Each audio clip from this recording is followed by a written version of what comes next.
Excellent. Okay, so now you're talking about the relevance of poetry in the 21st century. But do you think that the quality of the poetry right now that's being written or published is at that same level that we used to be producing at?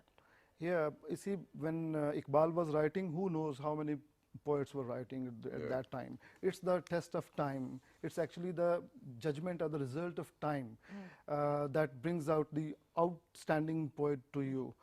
Similarly, we are writing, and who knows who will be the outstanding poet after You can 50 get a years rough and 60. idea, no?